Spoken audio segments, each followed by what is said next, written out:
Irmãos, nós vamos orar cantando, pedindo ao Senhor Deus que fale ao nosso coração. Hino de número 350, mesmo como a igreja está assentada, nós vamos louvar o Senhor com o hino de número 350.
Amados, abramos a palavra do Senhor em Colossenses capítulo 2, do versículo 1 ao versículo de número 3.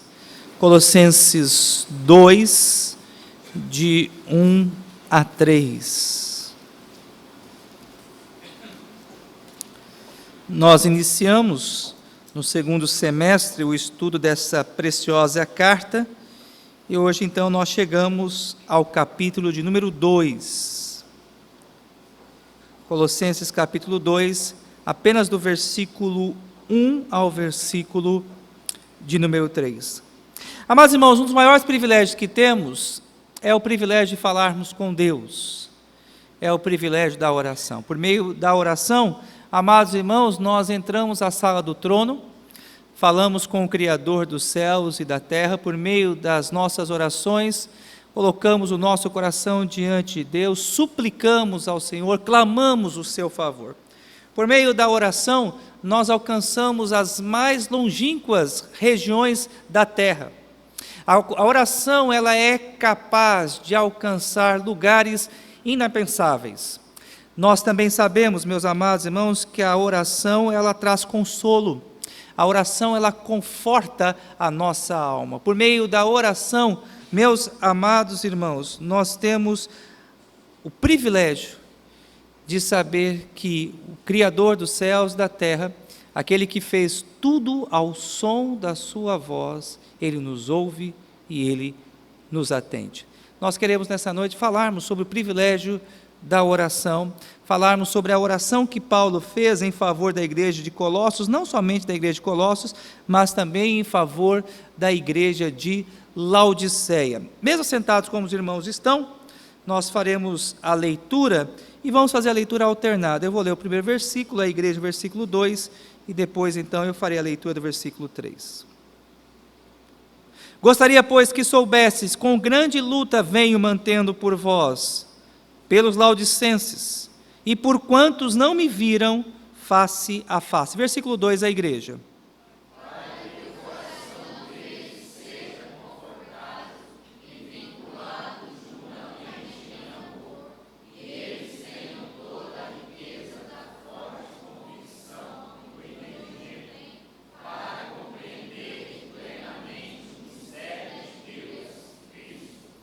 Em todos os tesouros da sabedoria e do conhecimento estão ocultos. Vamos orar, irmãos? Pedindo ao Senhor Deus que fale ao nosso coração. Eu gostaria que, nesse momento, você se concentrasse em ouvir a voz do Senhor, que você pudesse dar toda a atenção à exposição do texto da palavra do nosso Deus. Oremos. Pai, nós acabamos, ó Deus, de ler a Tua palavra. E carecemos, ó Deus, da Tua graça, da iluminação do Teu Espírito, Senhor, a fim de que nós possamos compreender a mesma. Traz, ó Deus, clareza na exposição da Tua palavra, traz, ó Deus, concentração e entendimento, ó Deus, que o Teu Santo Espírito ilumina, ó Deus, o Teu povo. E, ó Pai, ensina-nos a orar. Reconhecemos que, de fato, nós não sabemos orar como convém. Muitas vezes, ó Deus, as nossas orações são mesquinhas, egocêntricas, cheias de vaidade. E pedimos, ó Pai, que o Senhor nessa noite nos ajude a orar melhor. Ajuda-nos, ó Deus, a orar como convém. Sê sobre nós, ó Deus, a Tua graça. Ilumina, Senhor, a nossa mente. É o que nós te pedimos, ó Pai, em o nome de Jesus. Amém. Amados irmãos, eu gostaria antes, propriamente, de passar a análise do texto no sentido de ver como nós devemos orar e o que nós devemos pedir ao Senhor em nossas orações, considerar aqui o versículo 1 e, à luz do versículo 1, falar um pouco sobre o apóstolo Paulo, sobre a sua dedicação e sobre o seu amor para com a igreja de Cristo. Chama a sua atenção para o versículo 1, quando a palavra do Senhor assim nos diz: Gostaria, pois, que soubesse, com grande luta venho mantendo por vós, pelos laodicenses, e por quantos não me viram face a face. Amados irmãos, em primeiro lugar, quando analisamos o versículo 1, nós podemos observar que Paulo aqui, ele agoniza em oração. Paulo, ele agoniza em oração. O versículo 1 diz: com grande luta venho mantendo por vós. Nós não sabemos com exatidão qual era a causa dessa luta. O que nós historicamente sabemos é que Paulo ele estava preso em uma casa na cidade de Roma, mas porventura havia alguma situação que não permitia que Paulo pudesse orar livremente, ou alguma situação que de fato causasse embaraço no apóstolo Paulo, e tornou-se essa causa um empecilho, um fator de grande luta. Paulo, ele redige o capítulo de número 2, falando da sua forma agonizante de interceder em favor da igreja de Colossos e da igreja de Laodiceia. Eu chamo a sua atenção, e particularmente isso me chamou a atenção ao preparar essa mensagem. Quando foi a última vez que nós agonizamos em oração? Que nós sofremos em oração? Que nós derramamos os nossos corações em lágrimas diante do Senhor? Que intercedemos em favor da igreja e da obra do Senhor até o limite das nossas forças? A ideia que nós encontramos aqui, meus amados irmãos, é que Paulo ele intercede em favor dessa comunidade até o limite das suas forças. Outra consideração que eu faço também, meus amados irmãos, sobre essa oração que analisaremos nessa noite, é que ela é uma oração abrangente. O versículo 1 diz que Paulo ele ora pelos laodicenses e por quantos não me viram face a face. Paulo desejava ver a igreja de Colossos, conhecer aquela comunidade, e não somente a igreja de Colossos, mas também Paulo tinha o desejo de conhecer a igreja da cidade de Laodiceia. Nós não sabemos se durante o seu ministério ele conheceu essas duas comunidades. Não há um registro histórico preciso sobre essa questão. Mas mesmo não conhecendo aqueles irmãos, mesmo não conhecendo aquelas comunidades, Paulo intercede de forma fervorosa por aqueles irmãos aqui. E aqui, amados irmãos, cabe uma reflexão para nós nessa noite. Quantos irmãos estão sendo perseguidos por causa do Evangelho? Igrejas no Oriente Médio, na África, estão sendo incendiadas. Pastores e missionários estão sendo presos. Pais estão sendo separados dos seus filhos. Filhos estão sendo arrancados à força do convívio da família de missionários e de muitos cristãos neste lugar onde a igreja está sendo perseguida. Nós não conhecemos esses irmãos. Nós não vimos os rostos desses irmãos face a face. Mas como é maravilhoso nós sabemos que as nossas orações alcançam estes lugares. Que nós podemos orar e interceder em favor desses nossos irmãos, que nós podemos suplicar a graça de Deus em favor desses nossos irmãos. Eu creio que, à guisa de orientarmos o assunto que nós pretendemos adentrar, vale a pena nós ressaltarmos essas duas características aqui de Paulo, quando ele ora. Ele ora de forma agonizante, ele sofre em favor daquela comunidade cristã, e além disso também, Paulo ele ora de forma abrangente. E quando a gente pensa numa oração abrangente, é um desafio, meus amados irmãos, de nós como igreja, deixarmos de olhar as nossas próprias necessidades e a passarmos a considerar a extensão, o tamanho do reino de Deus. Grande parte das nossas orações são voltadas para as nossas próprias coisas. Grande parte das nossas orações são voltadas para os nossos próprios interesses. Via de regra, quando nós iniciamos o dia, nós sempre pensamos naquilo que temos pela frente, nos nossos compromissos. Não que seja errado orarmos em favor de nós mesmos. A Bíblia recomenda que façamos isso. Mas nessa noite, à luz desse texto, o que nós somos aqui exortados a fazer é pensarmos numa forma de orarmos muito mais abrangente. E eu gostaria que, em nome do Senhor Jesus, você pudesse sair desafiado a ter uma vida de intercessão, a ser de fato um intercessor, uma intercessora, que ore pela igreja de Cristo Jesus, que clame por aqueles que fazem a obra de Deus, por pastores, por missionários, por líderes que estão hoje sofrendo grande perseguição por causa da proclamação do Evangelho. Mas agora, tendo feito esta consideração, o que nós devemos pedir a Deus em favor das nossas igrejas? Quais devem ser as causas de nossas petições?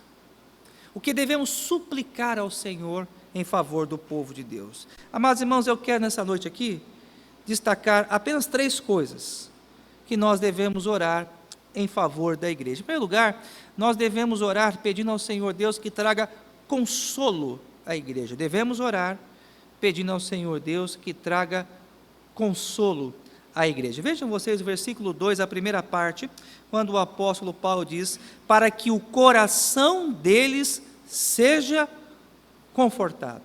Para que o coração deles seja confortado. Paulo, ele ora em favor da igreja de Colossos, em favor da igreja de Laodiceia. Nós não sabemos se essas igrejas estavam passando por uma grande perseguição, mas haviam problemas nessa igreja, pelo menos na igreja de Colossos, nós sabíamos que haviam disputas internas, haviam conflitos doutrinários e teológicos, e provavelmente partidos estavam surgindo em virtude dessa demanda teológica, em virtude desses conflitos. Então Paulo ora em favor dessas comunidades, para que o Espírito Santo de Deus traga conforto àquela igreja. Eu chamo a sua atenção, porque, de fato, quando nós analisamos o texto na língua portuguesa, nós perdemos a grandeza e uma mensagem que nós aprendemos aqui nessa passagem, à luz do verbo confortar.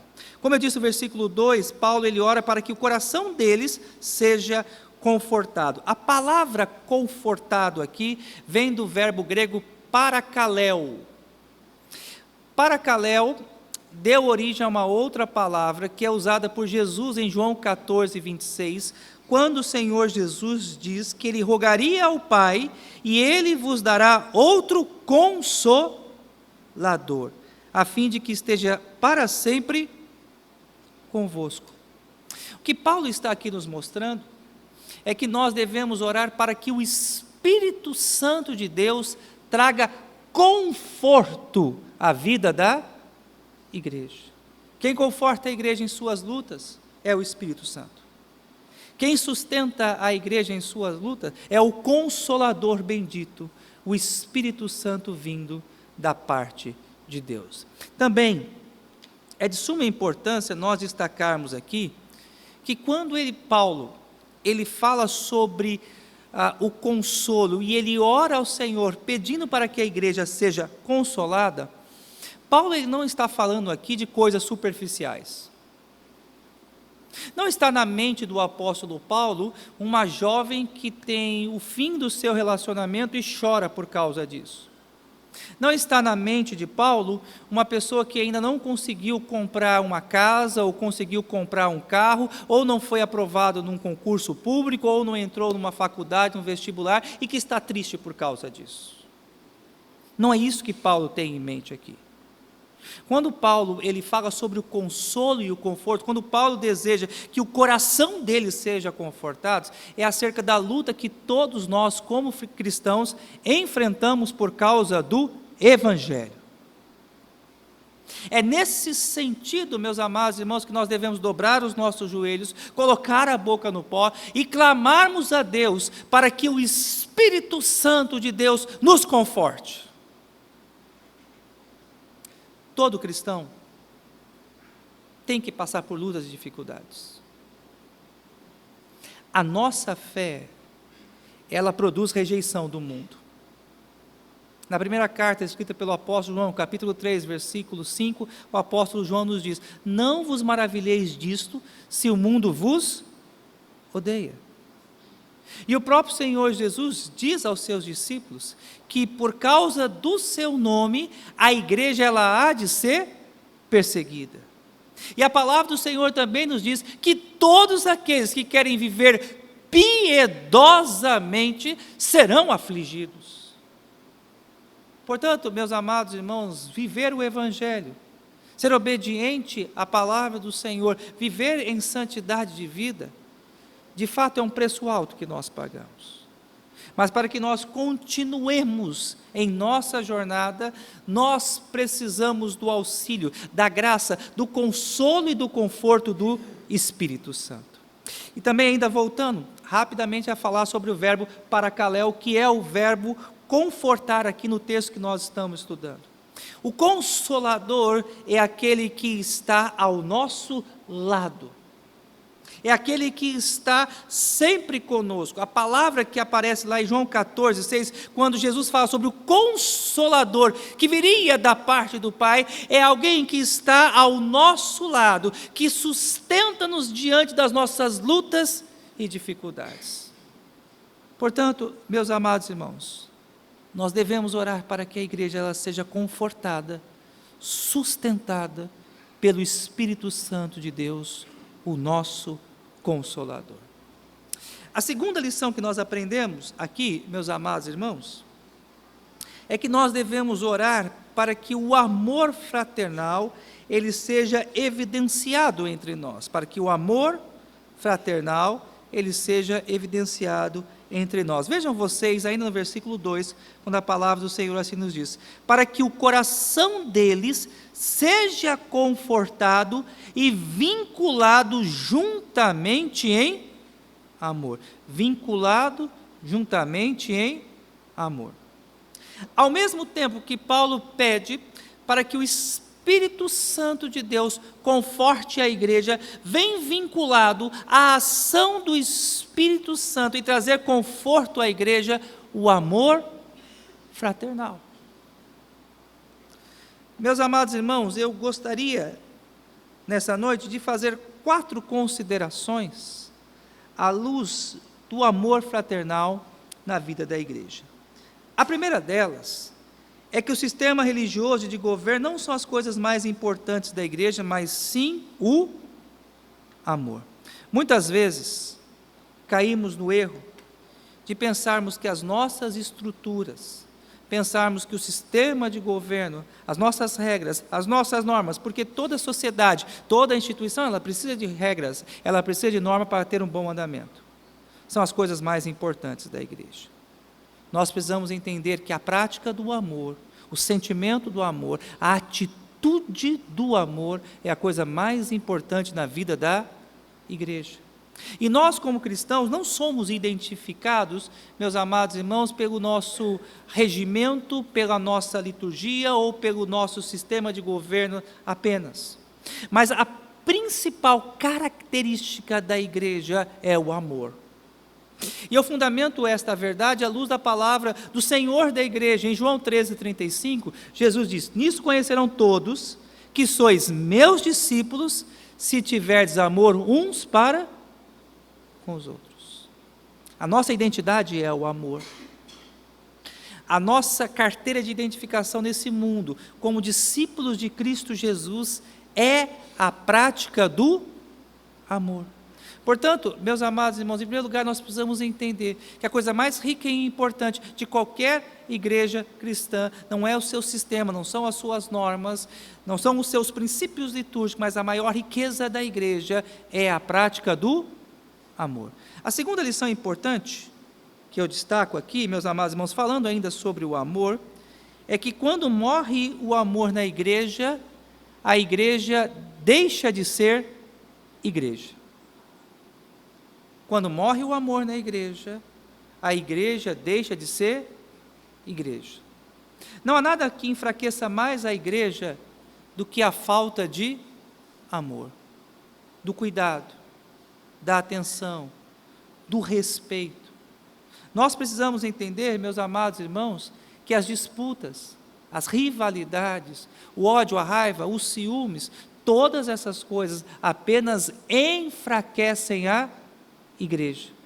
Não é a estrutura da igreja, não é o seu regime interno que sustenta a igreja, mas uma igreja, ela é sustentada pelo Espírito Santo à medida em que nós cristãos, em obediência à palavra do Senhor, amamos uns aos outros. E eu trago à sua memória também João 13:34.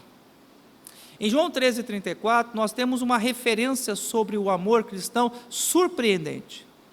Jesus, ele diz: novo mandamento vos dou, que vos ameis uns aos outros, assim como eu vos amei. Por que novo mandamento? Porque o antigo mandamento tinha como referência a nós mesmos. Nós deveríamos amar uns aos outros como nós amamos a nós. Esse mandamento foi revogado. E agora o padrão de exigência se tornou muito maior. O padrão de exigência não é mais nós amarmos uns aos outros como nós nos amamos. Mas o padrão de amarmos uns aos outros é como Cristo, ele nos amou. E agora, para nós pensarmos aqui, como é que Cristo nos amou? O que Cristo fez como evidência clara do seu amor para conosco? Romanos 5:8 diz: porque Deus prova o seu amor para conosco pelo fato de ter Cristo morrido por nós, sendo nós ainda pecadores. Portanto, meus amados irmãos, o amor fraternal, o amor dentro da igreja, o amor cristão, é um amor de renúncia, é um amor de sacrifício, é um amor que nos leva a nos esvaziar. Esse é o amor que fortalece a vida da igreja. Terceira consideração que eu faço aqui, amados irmãos, sobre o amor O amor, ele evidencia maturidade. O amor, ele evidencia maturidade. Sabe quando conhecemos um cristão maduro na igreja? Sabe quando de fato conhecemos um cristão transformado na igreja? Quando ele ama. Este é o sinal de maturidade. Eu já disse isso várias vezes e alguns irmãos até já repetem essa ideia. Que tempo de igreja não é sinônimo de maturidade. Nós podemos ter pessoas na igreja há anos e anos, mas que ainda têm as portas do seu coração fechado para a prática do amor, que são egoístas, que pensam somente em si. Não são pessoas abnegadas, não são pessoas dispostas a se sacrificar, a ter atitudes que demonstram amor para com o seu semelhante, amor para com o seu irmão. A maturidade na vida cristã não se dá apenas pelo conhecimento teórico, porque podemos ter pessoas que têm um vasto conhecimento teórico, têm uma grande capacidade de memorizar textos, até citarem partes da confissão de fé. Essas coisas são importantes, mas ao mesmo tempo que nós alimentamos a nossa mente com o conhecimento teórico, o nosso coração, o nosso viver diário deve ser evidenciado por atitudes que demonstram amor. E a quarta e última consideração que eu faço sobre esse segundo ponto, sobre o amor cristão. É possível nós amarmos até mesmo os nossos inimigos e aqueles que nos perseguem. E eu confesso a vocês que este foi um ensino que de fato eu tive muita dificuldade a priori de entender. Mas como é que eu posso amar quem me persegue? Como eu posso amar alguém que se levanta contra mim? Como eu posso amar um opositor?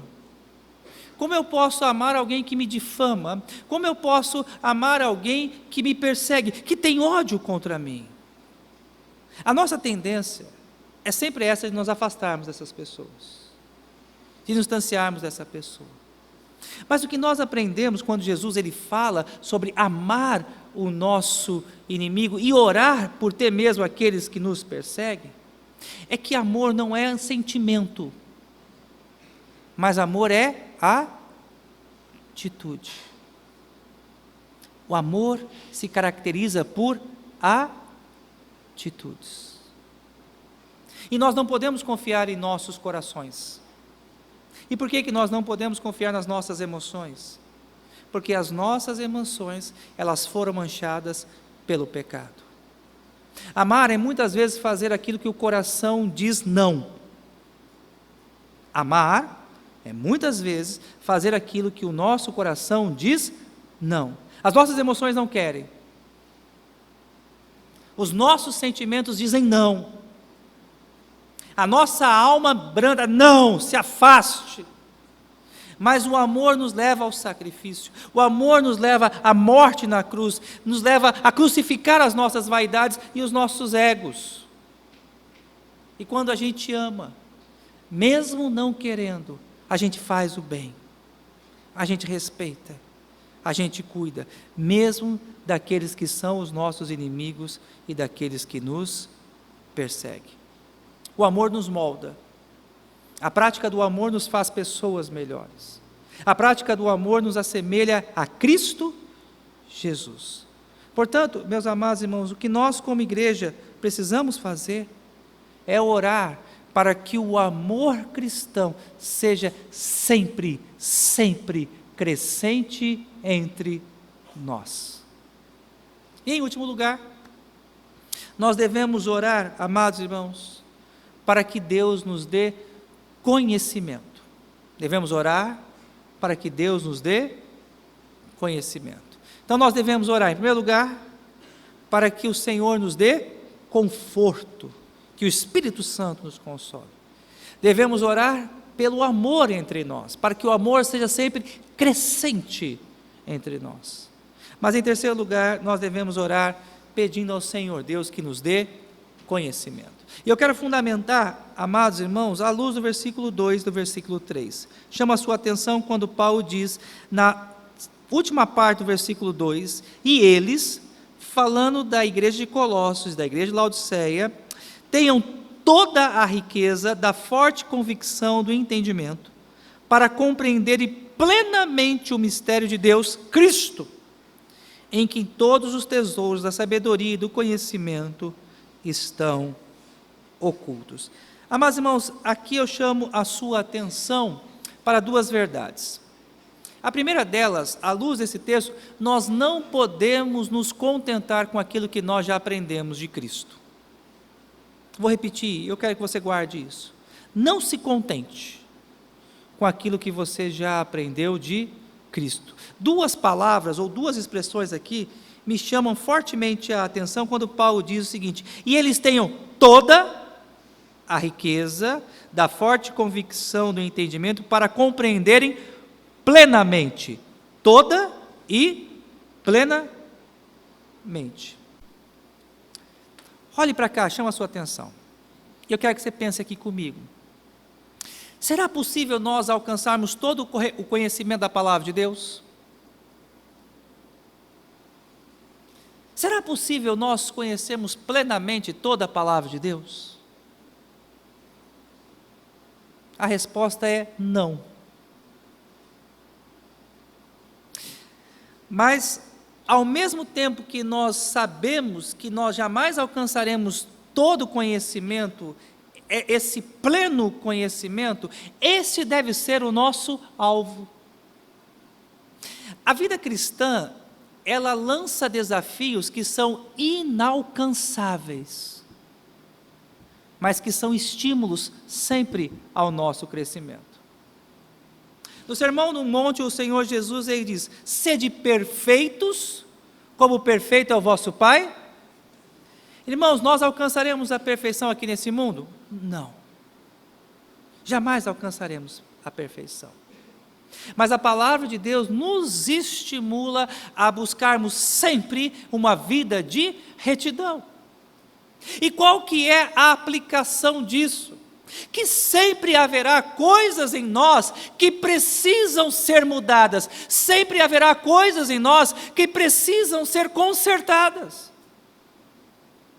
Nós nunca podemos nos contentar com a nossa vida no sentido de dizer: olha, eu alcancei um nível de santidade, eu alcancei um nível de maturidade acima dos demais, e eu não preciso mais buscar a Deus, eu não preciso mais lutar contra os meus pecados. Mentira! Sempre haverá coisas em nós que precisam ser mudadas, que precisam ser transformadas. Da mesma forma, como também, amados irmãos, sempre nós precisaremos buscar o conhecimento do Senhor. Pela manhã, eu estive na congregação Nova Canaã, e eu estive pregando esse mesmo sermão. Não imaginava que a Cirlei e a irmã Leni estavam lá, e aí eu preguei esse sermão. E pela manhã, lá na congregação Nova Canaã, me veio à memória a nossa irmã Judite. Nossa irmã Judite está com 85 anos, é isso? 85 anos. E iniciou esse ano a leitura da palavra de Deus pela 41ª vez, é isso? É mais? 49. É a 49ª vez que a nossa irmã Judite está lendo a Bíblia toda, com 85 anos. Talvez, se o Senhor Deus nos dê a graça e a misericórdia de alcançarmos essa idade, talvez alguns de nós, se alcançarmos essa idade, talvez pensemos assim: bom, eu já li mais de 40 vezes a Bíblia, já não é tão necessário ler. Dona Judite nos inspira, porque com a idade dela, com a limitação dela, ela está ainda lendo a palavra de Deus pela 49ª vez. E vou orar pela senhora, para que Deus dê saúde, irmã Judite, para que a senhora leia 50 vezes a Bíblia toda, em nome de Jesus. Pois não, meus amados irmãos, a gente precisa realmente pensarmos sobre essa questão, de sermos desafiados e estimulados a sempre buscarmos o conhecimento da palavra do Senhor. Eu convido vocês ainda, para que nós abramos a palavra do Senhor em mais um texto que eu quero estender um pouco mais sobre o assunto da busca pelo conhecimento. Efésios capítulo 4, nos versículos 13 a 14. Efésios capítulo 4, de 13 a 14. Eu quero usar desse texto escrito pelo apóstolo Paulo para fundamentar um pouco mais a importância da busca do conhecimento na vida cristã.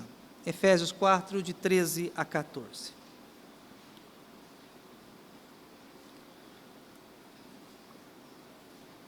A palavra do Senhor assim nos diz: até que todos cheguemos à unidade da fé e do pleno conhecimento do Filho de Deus. Vejam como as ideias aqui são semelhantes. Tanto no texto de Colossenses como no texto de Efésios, Paulo ele fala sobre o pleno conhecimento. Ele fala ali sobre toda a verdade.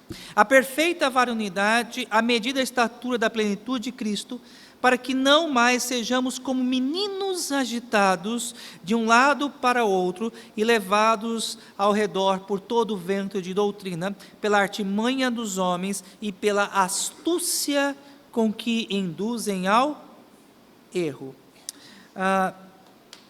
Algumas considerações à luz desse texto. Primeiro, maturidade cristã também se constrói à luz do conhecimento da palavra de Deus. Nós vimos anteriormente que maturidade cristã se constrói com a prática do amor, mas quanto mais conhecemos a palavra de Deus, meus amados irmãos, mais maduros também nós nos tornamos, desde que este conhecimento esteja alinhado com a prática. Não é só conhecer, mas é também praticar a palavra de Deus. Outra observação que eu faço à luz desse texto: o conhecimento da verdade, o conhecimento da palavra de Deus, nos livra do erro, nos livra de cair nas ciladas de Satanás, livra-nos de cair nas heresias. Paulo diz aqui no texto, para que não sejamos mais como meninos, agitados de um lado para o outro, levados ao redor por todo o vento de doutrina. Crente sem conhecimento, crente sem profundidade teológica, é facilmente enganado, é iludido. Crente sem conhecimento bíblico é inseguro. Crente sem conhecimento bíblico, ele é inconstante. Crente sem conhecimento bíblico, meus amados irmãos, facilmente se vê abatido. Quando conhecemos a palavra de Deus, nós nos tornamos firmes. A palavra de Deus nos livra e nos protege dos erros. E nós precisamos ser atentos a essa verdade, no sentido de que Satanás, muitas vezes, ele semeia a mentira e o engano dentro da própria igreja. É quando uma igreja conhece a verdade, quando uma igreja ela tem firmeza doutrinária, ela facilmente identifica a mentira, identifica o erro, que muitas vezes surge dentro da própria igreja, e ela expurga essa mentira, ela rejeita a heresia. Mas isso só acontece em uma igreja saudável, quando essa igreja ela tem conhecimento doutrinário. Irmãos, não desprezem o estudo bíblico. Não desprezem a escola bíblica dominical. Crente que fica correndo atrás de movimento, crente que fica correndo atrás de liturgia animada, de cântico agitado, não é seguro espiritualmente.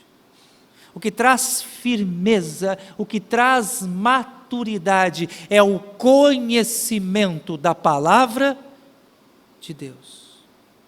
E nós precisamos entender isso. Outra questão importante que eu destaco, e agora eu quero voltar lá para o nosso texto, Colossenses, capítulo 2, versículos 2 e 3.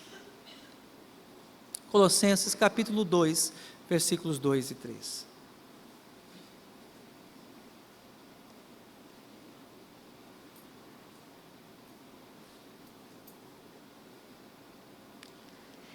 Irmãos, qual é a coisa mais importante que nós precisamos aprender na igreja?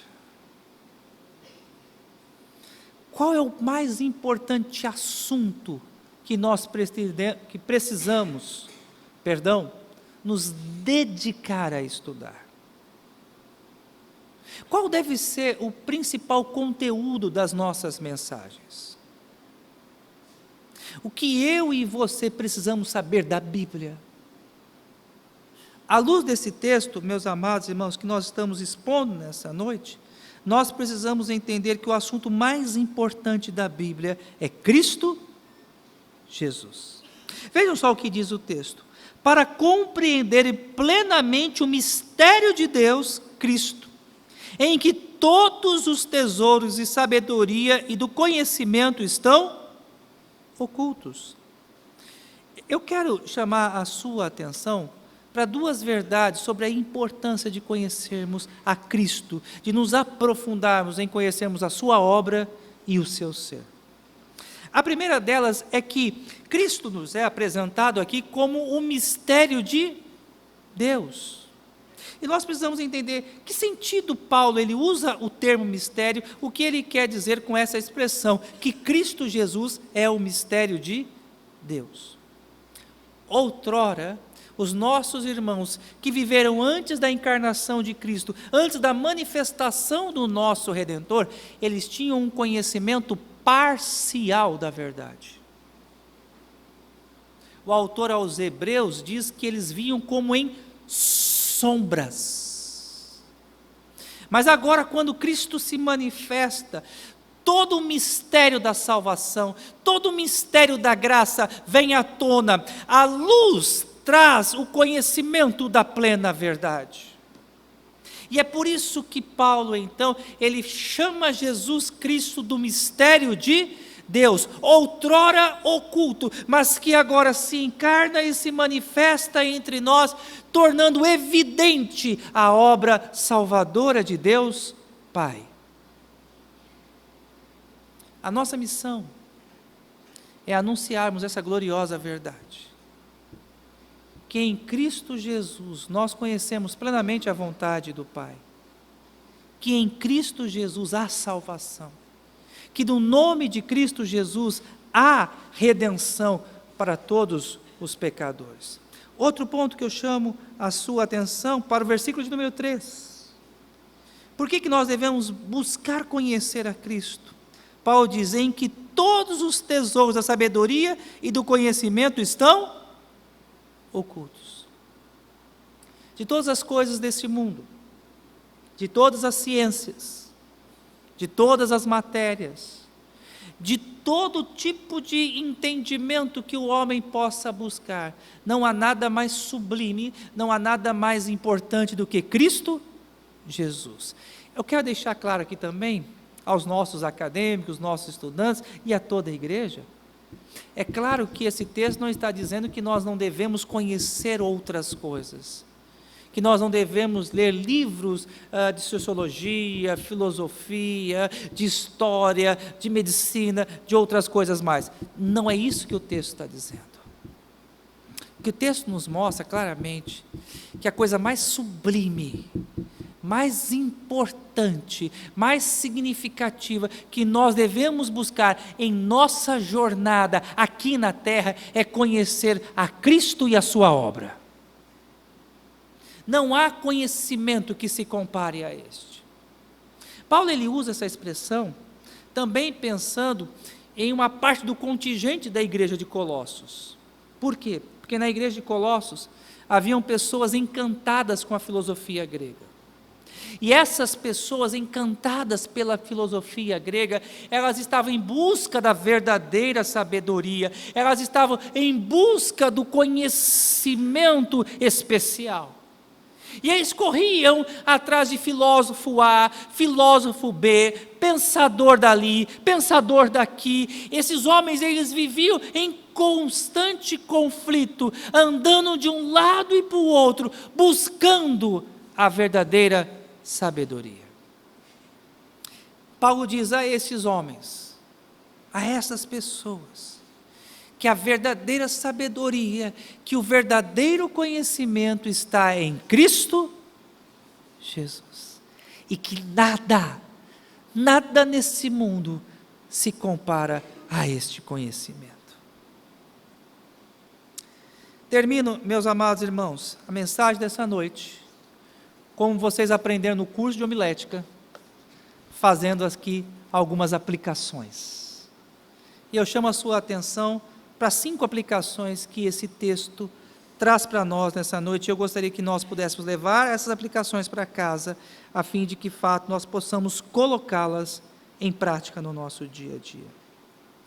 Primeiro, à luz do que vimos essa noite, ore com todas as suas forças. Ore até o limite das suas forças. Você já se cansou de orar? Não vou pedir para você levantar a mão para não lhe constranger. Mas o que nós podemos aprender aqui, que Paulo ele orava a tal ponto que ele se cansava, que ele se afadigava. Imagine você passar um tempo orando e você sai ali cansado, exausto, com a sua camisa molhada, de tanto orar e clamar ao Senhor. E, amados irmãos, eu não estou falando aqui de um movimento pentecostal ou de qualquer coisa desse gênero. Por favor, não me compreenda assim. Mas o texto nos mostra que nós precisamos orar mais, que precisamos buscar mais a Deus. Às vezes a gente passa 5 minutos em oração e a gente já se cansa. Às vezes não conseguimos falar 10 minutos com Deus, pois nossos pensamentos já se esvaem. Aqui nós aprendemos que nós devemos lutar e devemos clamar ao Senhor até o limite das nossas forças. Ore pela igreja, ore pela obra do Senhor. Segunda lição que nós aprendemos aqui é que nós devemos orar pelos nossos irmãos e pela obra do Senhor nos campos mais distantes. Não use da oração apenas para os seus próprios interesses. Não busque a Deus apenas buscando o atendimento dos seus caprichos pessoais. Dobre os seus joelhos. Clame ao Senhor pelos pastores, pelos missionários, pela liderança, pela igreja que sofre, pela igreja perseguida. Ore em favor desses.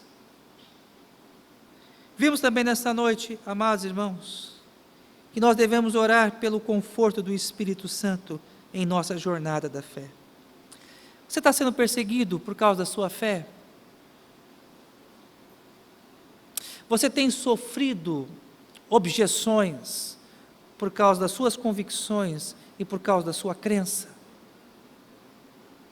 As pessoas andam ridicularizando a sua fé, zombando de você por aquilo que você crê e professa.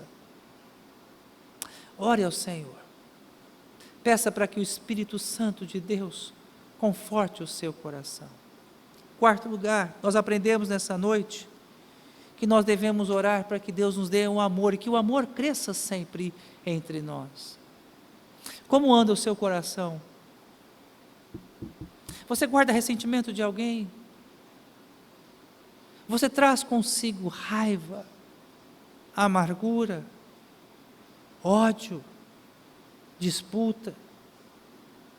Amados irmãos, todas essas coisas fazem com que nós venhamos a adoecer, a enfermar. O amor cura, o amor nos faz pessoas melhores, o amor nos faz pessoas mais saudáveis e, além disso, principal, o amor faz com que nós nos sejamos semelhantes a Cristo Jesus. Coloque o teu coração hoje diante de Deus. Peça ao Senhor, Deus, que arranque as raízes de amarguras, os ressentimentos, as frustrações, as decepções, as coisas do passado. Ore ao Senhor. Peça para que Deus traga do seu coração nessa noite. Em último lugar, peça ao Senhor Deus que lhe dê fome e sede da palavra. Peça ao Senhor Deus que não permita que você venha se conformar com aquilo que você tem aprendido.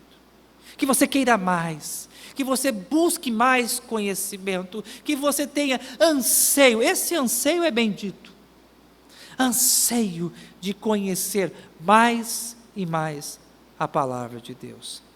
Bom, a mensagem dessa noite, nós falamos sobre oração, e não faz sentido nenhum nós terminarmos esse culto sem nós orarmos. Se você puder, coloque-se de joelho, vamos falar com Deus. Pai, nós te buscamos nessa noite, pedindo ao Senhor que nos ensine a orar como convém. Reconhecemos, ó Deus, que muitas e muitas vezes nós oramos, ó Deus, de uma forma tão distante da Tua palavra e da Tua vontade. Oramos mal, para esbanjarmos, ó Pai, em nossos prazeres e caprichos. Pai, não fazemos bom uso da oração, Senhor. E nós queremos essa noite pedir perdão por isso, Senhor. Ajuda-nos, ó Deus, a termos sensibilidade para com aqueles que fazem a Tua obra, para os nossos irmãos que estão sendo perseguidos, que sofrem por causa do Evangelho. Senhor, dá-nos um coração de intercessores. Faz, ó Pai, da nossa igreja, a Igreja Presbiteriana de Cacoal, ó Deus, uma igreja avivada em oração, Senhor. Que nós possamos, ó Deus, termos encontros de oração, reuniões de oração, disposição, ó Deus, em orarmos uns pelos outros, em clamarmos, ó Deus, uns pelos outros. Pai, aviva, Senhor, os nossos corações, trazendo a nós disposição para termos uma vida de busca a Ti, Senhor. Pai, pedimos também, ó Deus, que o Senhor nos dê do Teu amor, do amor que vem dos altos céus. Nos dá, ó Deus, a graça de vivermos, ó Deus, aqui um amor puro, sem fingimento, sem falsidade, mas um amor, ó Deus, que é produzido pelo Teu Santo Espírito, um amor que vem de Ti, um amor, ó Deus, que nos dispõe a cuidarmos uns dos outros, que nos leva, ó Deus, a olhar com graça e misericórdia para aqueles que precisam, Senhor. Ó Deus, dá-nos a disposição de conhecer a Tua palavra e de mergulharmos, Senhor, a busca do conhecimento de Cristo, de Sua obra. Ajuda-nos, ó Deus, a termos esse desejo de conhecermos mais e mais o Teu Filho, de andarmos, ó Deus, ao lado dEle pelo conhecimento, ó Deus, da Tua palavra, Pai. Move, Senhor, os nossos corações, e que aquilo que nós ouvimos nessa noite, nós aprendemos nessa noite, possamos praticar, Senhor. Não nos deixe cair no esquecimento, Senhor. É o que nós pedimos, em nome de Jesus.